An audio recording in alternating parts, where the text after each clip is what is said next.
Nous sommes Daftet Amoud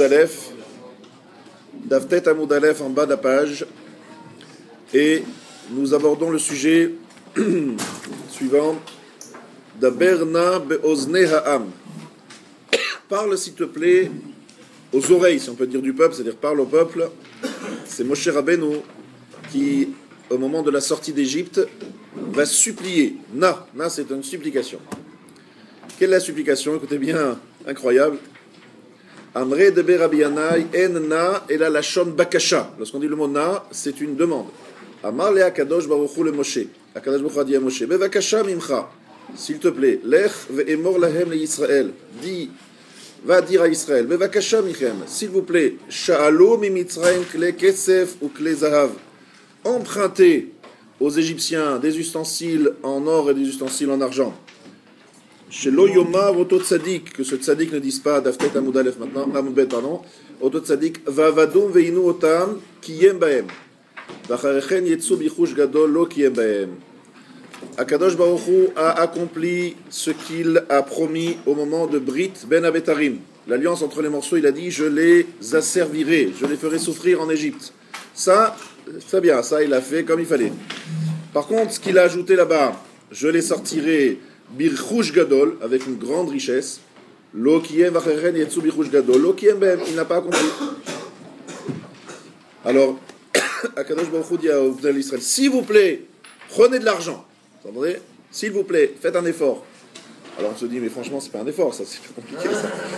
Hachem, on est content. Non, il faut comprendre deux choses. Il y a deux explications. Le Drashot Haran, il dit qu'en fait, les Juifs ne voulaient pas. Pourquoi ils ne voulaient pas? Parce qu'il fallait faire quelque chose de malhonnête. Quelle est la malhonnêteté? C'est on allait emprunter. Emprunter, ça veut dire qu'on va rendre. Alors on savait très bien qu'on n'allait jamais rendre. Donc ils étaient gênés. Ils ont dit, non, on ne va pas faire ça. Emprunter, on ne va pas rendre. Ils n'avaient pas envie. Donc il a fallu leur forcer la main de dire emprunter, dites j'emprunte, alors qu'on sait très bien qu'ils ne vont pas rendre. Ça c'est une des explications qui est donnée dans le Drashot Haran. Deuxième explication,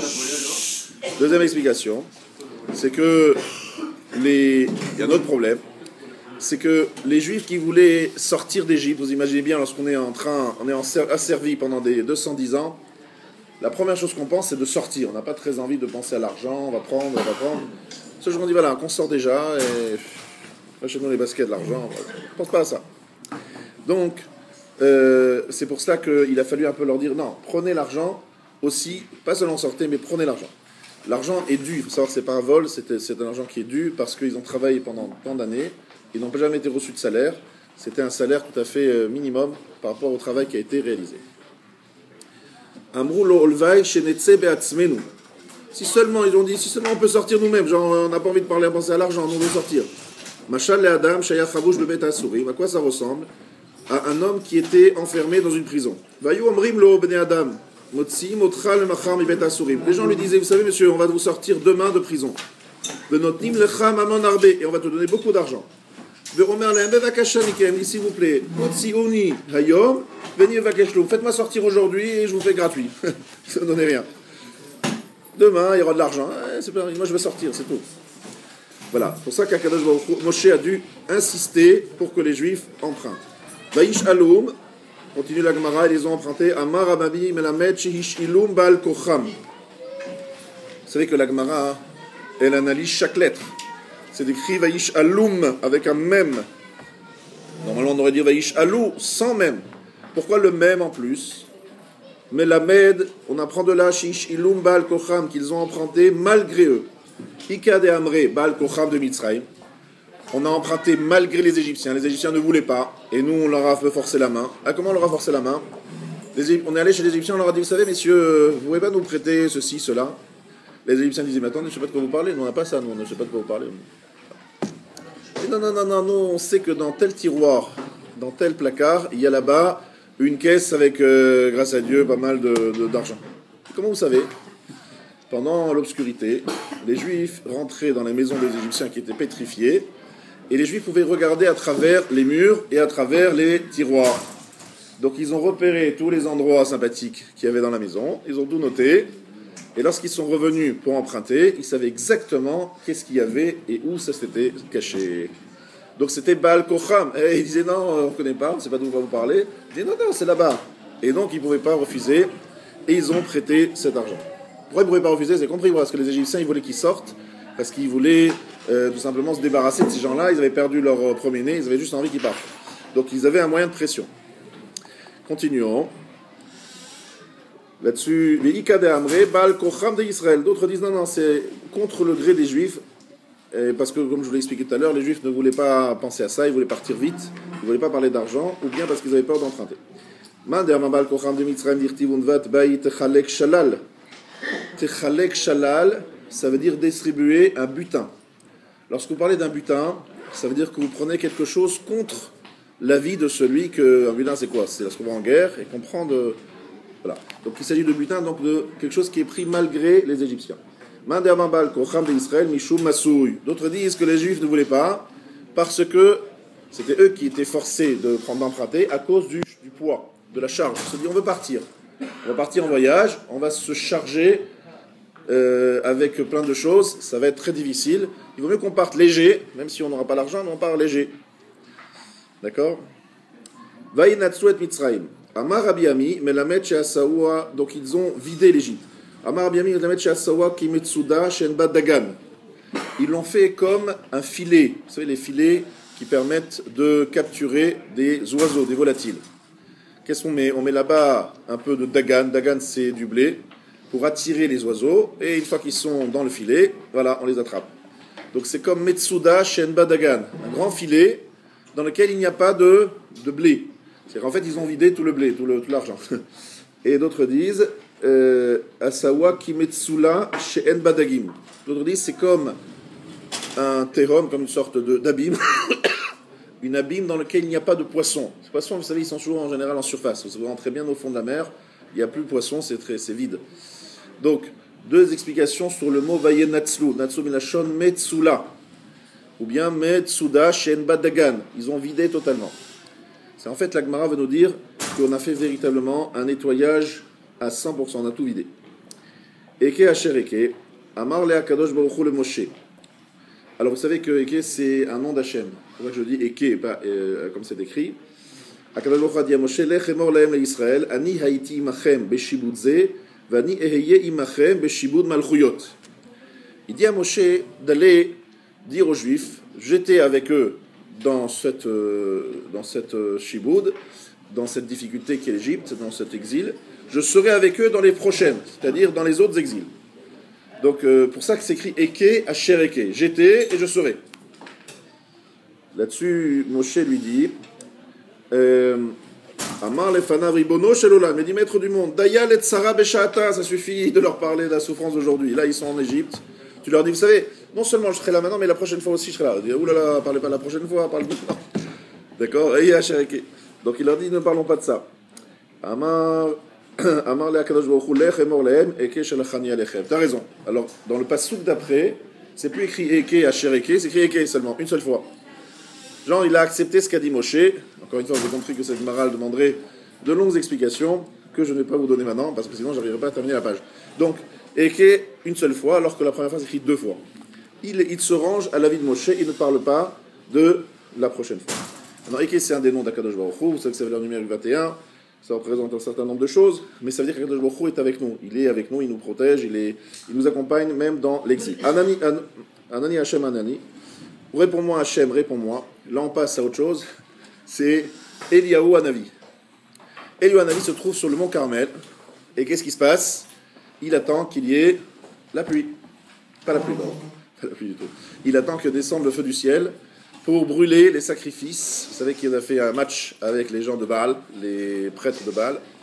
Qui va gagner le match? Les prêtres de Baal vont prier toute la matinée, toute l'après-midi, début d'après-midi. On est au soir, près de Mincha, Shat à Mincha. Et Eliyahu est en train de pleurer et de dire que le ciel vient, qu'Akadosh Baruch Hu brûle les sacrifices pour montrer au clan d'Israël Hashem wa Elohim, cette fameuse phrase Hashem Elohim qu'on répète si nombreuses fois pendant la tefila, surtout à Yom Kippour, eh bien c'est à ce moment-là que ça a été dit. Donc là il demande deux fois. Anani, réponds-moi.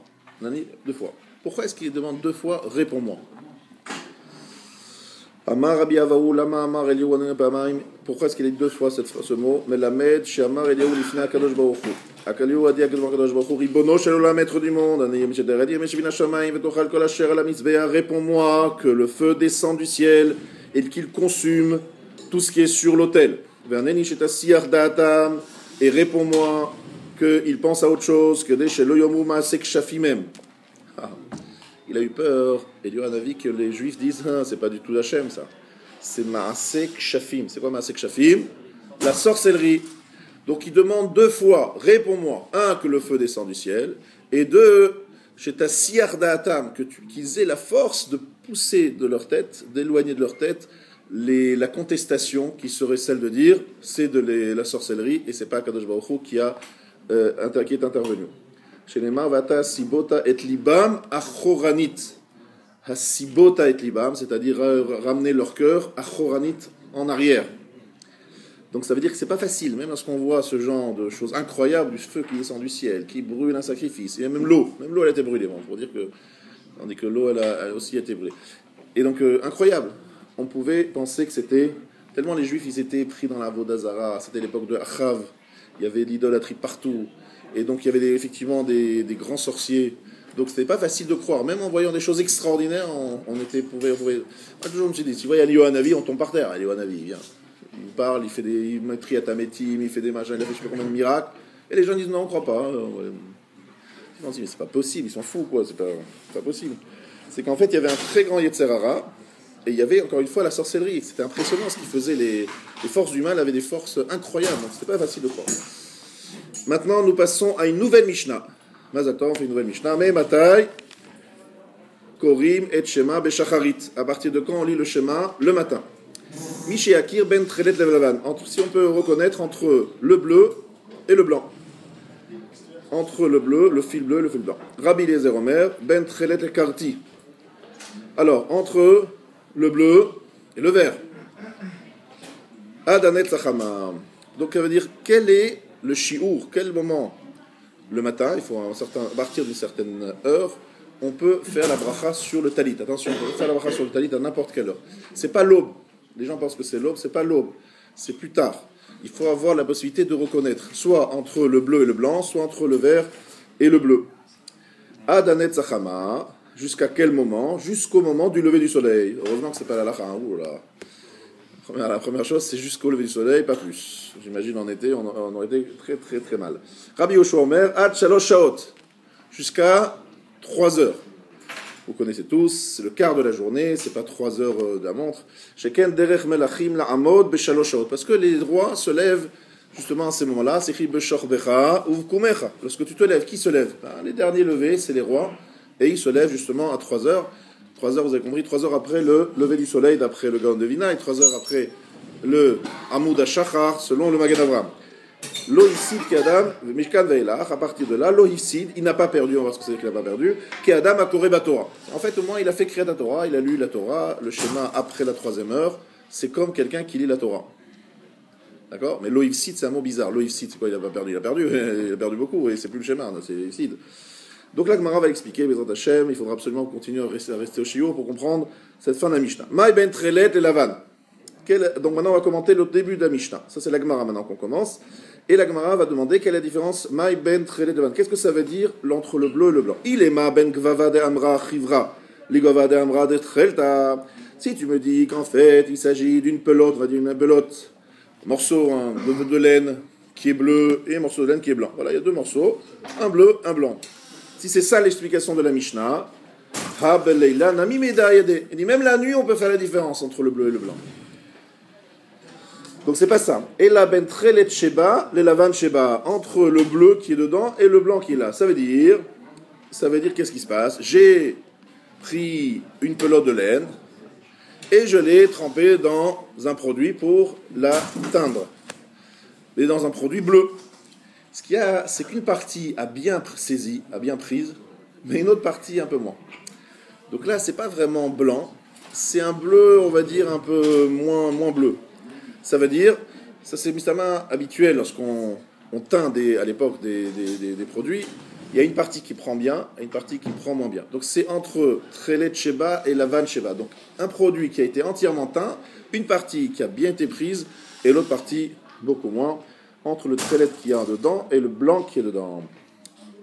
Donc là, la Gemara dit, c'est ça le chiour pour commencer à mettre le talit.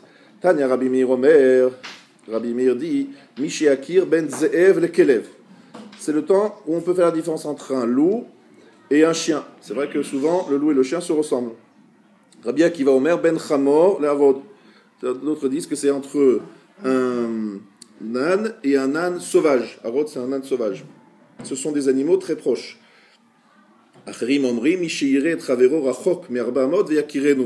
D'autres disent que c'est lorsqu'on voit un ami, mais pas un ami qu'on connaît très bien, à une distance de 4 coudées, 2 mètres en 2, et on le reconnaît. Donc ça, vous savez, ça qui va être retenu la halakha. Amar Ravana halakha ke acherim. Ravana dit la halakha comme acherim, c'est-à-dire qu'à quelle heure on fait la bracha sur le talit, à partir du moment où Sheyakir et Travero, lorsqu'il reconnaît son prochain, pas un ami qui est très proche, mais à une distance de 4 coudées, et il le reconnaît, c'est que c'est l'heure de faire la bracha sur le talit. Ensuite, Amar Abaye li tfilin ke acherim. Pour les tfilin, même chose, c'est le même horaire. Tfilin, même horaire. Ensuite, Vatikin, Kriyat Shema ke Vatikin. Ah, magnifique, on vient de faire Tfilat Vatikin. Kriyat Shema ke Vatikin. Kriyat Shema, c'est quoi l'horaire? C'est Vatikin. C'est quoi Vatikin?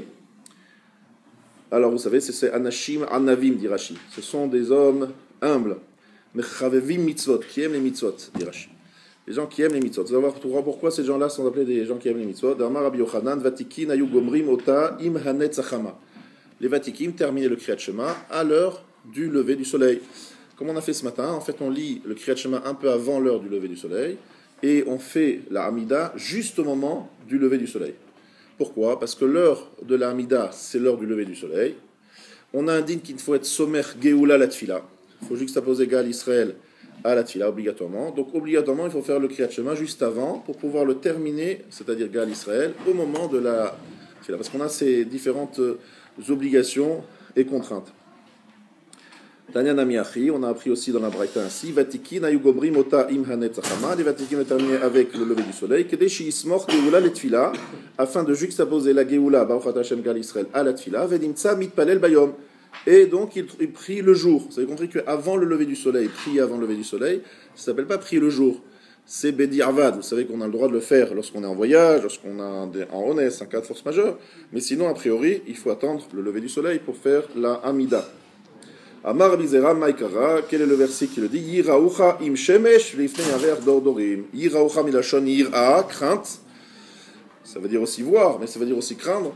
Dans ce contexte-là, Gama a fait la dracha de crainte, ça veut dire ceux qui sont Yirei Shamaim, im shamesh. Ils font ça avec le soleil. D'accord? Donc c'est une preuve qu'il faut faire. Heid Rabbi Yehuda, je crois que c'est Rabbi Yehuda ben Eliakim. Rabbi Yehuda ben Eliakim a témoigné. Rabbi Yossi ben Eliakim, excusez-moi. Rabbi Yossi ben Eliakim, Mishum Keala Kadeshal Birushalayim. Donc Rabbi Yossi ben Eliakim, il dit au nom de la sainte communauté de Jérusalem, Kol hasomer geoula letfila, enon nizok kol hayom kulo. Magnifique. Tout celui qui juxtapose Baruch Ata Hashem Gal Israël à la Hamida, il ne reçoit pas de dommages, il ne subit pas de dommages, enon nizok kol hayom kulo, toute la journée. Amar Rabbi Zera dit Eni veha anas samche veitzeke. Il dit non, moi j'ai fait attention à ça et j'ai eu des dommages, j'ai eu des problèmes. Qu'est-ce que tu dis qu'il n'y a pas de dommages? Moi j'en ai eu, dit Rabbi Zera. Amar le bema itzakt. Quel est ton problème? Qu'est-ce que tu as eu dans la journée? Des amtayat assa le bemalka. C'est parce que tu as amené des hadassim chez le roi. C'était quelque chose qui coûtait beaucoup d'argent. Il fallait apporter des très beaux hadassim. Ça demandait un certain investissement. Non, là-bas tu aurais dû payer pour avoir le mérite de voir la figure du roi. Le fait d'aller chez le roi, c'est pas, même si ça coûte cher, c'est bien d'aller voir des rois. On parlait d'un roi qui n'est pas juif. Pourtant, la Gemara dit que c'est bien d'aller voir des rois, même s'ils ne sont pas juifs, et au même on devrait payer pour aller voir les rois. Donc c'est pas un hezek, c'est pas un dommage, c'est bien, Kedai, t'as fait une bonne affaire. Rabbi Yochanan dit un homme doit toujours faire attention de courir à la rencontre des rois juifs L'olikrat malché Israël bivad, et pas seulement à la rencontre des rois juifs, et la filou likrat malché akoum, même à la rencontre des rois non juifs. Im yizke, s'il aura le mérite, Yafrin ben malché Israël et malché akoum. Il pourra faire la différence entre les rois juifs et les rois non juifs. C'est quoi cette histoire? C'est, comme l'explique Rashi, une des explications celle de Rashi, qui dit qu'à la fin des temps, Mashiach, il y aura un grand kavod pour le Mashiach, le roi Mashiach. Et celui qui a eu le srout de voir sur terre, ici, le kavod qu'on a fait au roi non juif, eh bien il va se dire, regardez, le kavod qu'on donne au Mashiach est sans commune mesure avec celui que j'ai vu qu'on donnait à un roi de chair et de sang. Donc, im yizke, s'il aura le mérite d'arriver au Yimot HaMashiach, Yavrin, il fera la différence entre le kavod qu'on donne au Malchi Israël, c'est-à-dire au Melech HaMashiach, et Malchi Akoum, au roi Akoum. Donc c'est pour ça, à la Chadamasé, j'ai vu des Gdolei Israël vérifier, voir, faire des brachot, aller à la rencontre des rois et faire une bracha pour faire accomplir la mitzvah de cette Gemara. Malheureusement, aujourd'hui, il n'y a plus vraiment de rois. C'est-à-dire que les présidents aujourd'hui des démocraties modernes n'ont pas le statut véritable de roi, puisqu'ils n'ont pas la possibilité de prendre des décisions tranchées et fortes. Tout seuls, ils sont toujours obligés de demander un parlement, une assemblée nationale et compagnie. Bref. Donc demander avant de faire la bracha. Amar le Rabbi la, le olam ki ailat leasa leatam. Donc Rabbi a dit, lorsque tu arriveras là-bas, Sha'il bishlama de Rav Berona achi, b'ma'amad kol hachabura, de Adam gadol hu v'samer b'mitzvot. Il dit, le jour où tu arriveras là-bas, lorsque tu arrives là-bas c'est en Eretz Israël, qui ailat lehatam, lorsque tu monteras là-bas, demande le shalom, c'est-à-dire va saluer Rav Berona, mon frère, qui est b'ma'amad kol hachabura, avec tous la chabura, tout son groupe d'études, de Adam Gadalou, parce que c'est un grand homme, et sa mère, Bemitzot, il est heureux de faire les mitzvot. Zimna Chada, une fois, Samar Geoula Letfila, il a juxtaposé Geoula Letfila, Velo Pasik Rucha Mipume Kuleyoma. Et il ne s'est pas arrêté de rire toute la journée. Lo Pasik Rucha, Rucha c'est un sourire toute la journée. Alors évidemment, cette Gemara, elle est difficile, vous avez tous compris. Qu'est-ce que ça veut dire que c'est tellement difficile de faire ça marque Géoula et Tfila, qu'est-ce que ça veut dire? C'est quelque chose qui est ultra facile, qu'on fait nous, Rachem, tous les jours, tout le temps. Quelle est la fête? Pourquoi il devenait super content?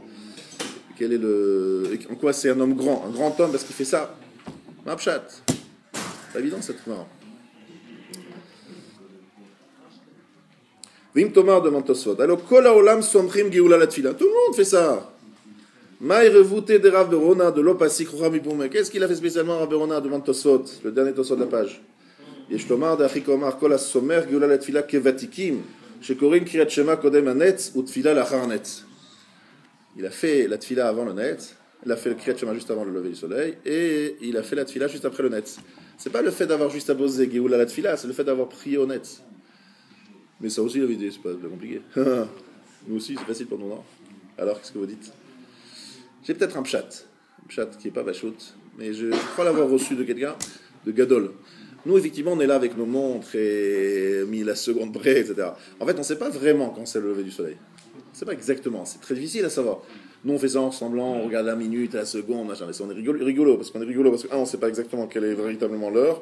Deuxièmement, on ne sait pas véritablement à quelle heure est le net, et quel shita, il y a plusieurs shitot de savoir comment calculer le net. J'étais au côté là-bas avec le Rav Shapira, il me dit, lui, il attendait 2 minutes plus tard, 3 minutes. Bref, il y a des marloquettes sur savoir comment on calcule le net. Donc celui qui est zoché, veut le faire vraiment honnête, Bediouk. Celui-là, il est zoché que jamais et le sourire ne le quittera de la journée. C'est pour ça que c'était pas évident. Lui, il était mechaven, exactement l'heure du net. C'est comme ça que je le comprends. Est-ce que c'est vrai, c'est pas vrai? Je ne sais pas, ça n'engage que moi. Et Mati Samir demande la Gemara, je suis 3 lignes avant les lignes larges. Comment est-ce qu'il peut juxtaposer? Va Amar Rabbi Yochanan. Pourtant Rabbi Yochanan dit Bitrila Yaomer Hashem Svatay Tiftach. Ou Basof Omer Yul Ratzon Imrefi. La Gemara demande, il faut dire Hashem Svatay Tiftach, la fameuse phrase qui était de l'Amida. Donc on n'est pas Somer Geoula la Tfila, parce que la Tfila c'est Baruch Ata Hashem. Et entre Baruch Ata Hashem et Baruch Ata Hashem Gal Israël, il y a une phrase. Donc cette phrase elle fait Hafsaka, coupure. Amar Rabbi Lazar Tehe Bitfila Shel Arvit. Il dit d'accord, cette phrase, c'est-à-dire cette halakha, se réalisera à Arvit. Donc à Arvit, on ne dit pas Hashem Svatay. Amar Rabbi Yochanan. Non, pardon, à Arvit, c'est pas la peine de faire Smichat Geoula la Tfila. C'est pas la peine de juxtaposer Geoula la Tfila. Rabbi Yochanan Ezeu ben Haolam Haba, Zeu Asomer, Geoula shel Arvit, Itfila shel Arvit. C'est pas vrai, même dans Arvit, Rabbi Yochanan dit la même chose, qu'il faut juxtaposer, et il faut faire Baruch Hashem Gal Israël, et juste après faire la Hamida, même dans Arvit. Et là, Rabbi Lazar, Te Bitfilat Mincha, il est d'accord. On parle de Mincha. Mincha, d'accord, effectivement, dans Mincha, on peut dire Hashem Sfatay Tiftach. Mais dans les autres tfilot, il ne faut pas dire Hashem Sfatay Tiftach parce que c'est une hafsaka, une coupure entre Gal Israël et la Hamida. Voilà ce qu'il dit l'Agmara. Ravashi Amar Afilotema Kulu. Ravashi dit même si c'est vrai, même si tu dis sur tous, même sur Shacharit, même sur Arvit, Kivan de Kavu Arabanan Bitfila, Kitfila Arichta Damia. Comme on a fixé Hashem Sfatay Tiftach dans la tfila, c'est comme une longue tfila, c'est comme le prolongement de la tfila. C'est pas quelque chose d'étranger, un corps étranger qui fait coupure, qui fait écran. Ça fait partie intégrante de la tfila parce qu'on a fixé cela dans la tfila. Donc c'est pas une coupure. Donc ce n'est pas une question bichlal. Deilotema achi, parce que si tu dis pas cela, Arvit et Chamatzi Samir. Dans Arvit, comment est-ce qu'on peut juxtaposer le Memar Ashkivenu, le mot Ashkivenu, la bracha d'Ashkivenu, elle fait une afsaka entre Gal Israël, le début de la Hamida. Et la ma, qu'est-ce qu'on est obligé de dire? De la même chose. La kivan de takinu rabana hashkivenu, quand les chachamim ont instauré hashkivenu, ki geoula arichta damia. C'est comme le prolongement de geoula, de Gal Israël. Hashkivenu n'est pas une coupure, c'est le prolongement de Gal Israël.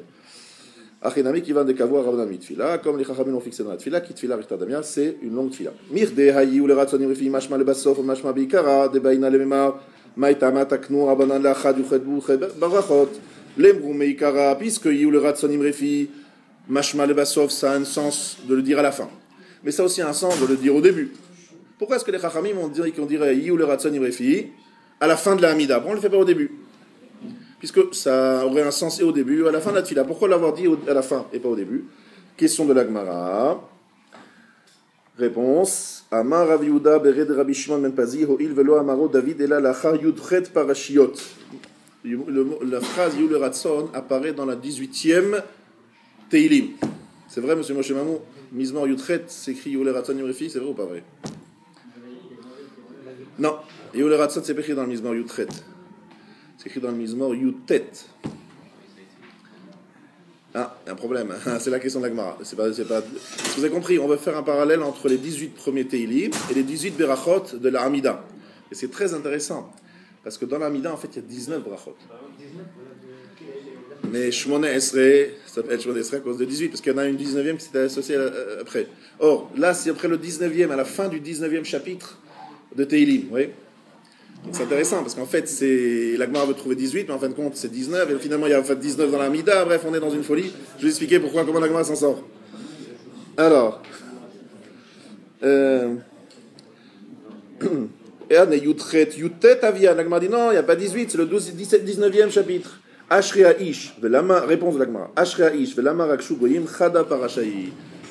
Ashrea Ish, premier chapitre. Et le deuxième chapitre, chada parasha. C'est une seule parasha. Vous savez, c'est cette question, si c'est deux ou une, la Gemara on en parle souvent. Donc si c'est une, c'est bien après 18. Si c'est deux, c'est après 19. Voilà. Dama Rav Yehuda bered Rabbi Shimon ben Pazi Kuv Gimel Parashiot Amar David Lo Amar Aleluka Atshera B'Mapalatan Shel Reshaim Shenema Yitamu Ratay Min Haaretz U'Shaim Odenam Barchi Nafshi Et Hashem Aleluka. C'est quel chapitre celui-là? Barchi Nafshi, c'est quel numéro? 104. La Gemara demande. Rabbi Shimon ben Pazi vient de dire c'est 103e. Or chez nous c'est 104e. Ane Kouf Gimel, Kouf Dalet Avien, c'est pas le 103e, c'est le 104e. Et la Shmamina, Ashraïj, Velamarak Shugoyim, Chada Barashayi. Donc on a une preuve que le premier et le deuxième, c'est une seule parasha. Donc on n'a pas, c'est pas la 104e, c'est la 103e. Pardon? Non. Itamu Chataï Minaretz, Urshaïm Odenam, Barchi Nafshi Hashem Aleluka. C'est Kouf Dalet Lamedhe. Itamu Chataï Minaretz, c'est ça qu'il faut regarder. On a vérifié, n'est pas bon. Juste, on arrive on va résumer la page en 3 minutes, on résume en 1 minute même. Qu'est-ce qu'on a appris aujourd'hui? On a appris premièrement que les Juifs, on leur a demandé, supplié de vider l'Égypte, prendre de l'argent. Ils ne voulaient pas. Les Égyptiens, à plus forte raison, ne voulaient pas. Mais il a fallu un peu les forcer, mais ça s'est bien fait. Ensuite, on a vu que Akadosh Baruch Hu dit, je ne vais pas parler de la dernière Shiboud, je parlais que du Shiboud Mitzrayim sous conseil de Moshe. On a vu que Eliyahu Hanavi, il a demandé à Kadosh Baruch Hu que les Juifs ne croient pas que c'est Maaseh Kshafim, mais qu'ils croient bien que c'est Maaseh Elokim. On a vu qu'il y a deux avis pour savoir quand commence le schéma, mais en fait on a vu qu'il y en a plus que deux. Dans la Mishnah il y en a deux, entre Trélet et Lavan et Trélet et Karti. Certains disent que c'est jusqu'au lever du soleil, Rabbi Yeshua dit jusqu'à 3 heures. Ensuite, quelle différence entre eux? On a expliqué qu'il y avait deux avis, c'était Rabbi Meir, il disait faire la différence entre un loup et un chien. D'autres disaient faire la différence entre un âne et un âne sauvage. Et finalement, la lacha est comme acherim, Mishéaki à travero, Berichouk Arba Amot. Ensuite, on a vu que celui qui faisait au lever du soleil, il n'était pas Nizok, il n'avait pas de Ezek, et que finalement, aller chez le roi pour lui apporter les Hadassim, c'était pas un Ezek, c'était au contraire un grand srout, que des chez Yafrin, chez Imiske Yafrin. Et finalement, on a dit aussi qu'il fallait que Hachem Sfatak Tiftach, et Ashkivenu faisait partie de la Tfila, et donc c'était pas une Afsaka, bien qu'on a dit qu'il faut faire très attention d'être Somer Geoula la Tfila. Rabbi Chanina Shomer Hatzak Kadosh Baruch Hu les Zakot et Israël, Fichach Ben Torah Mitzvot Shenemar Adonai Chafetz, Lemar Am Sirko.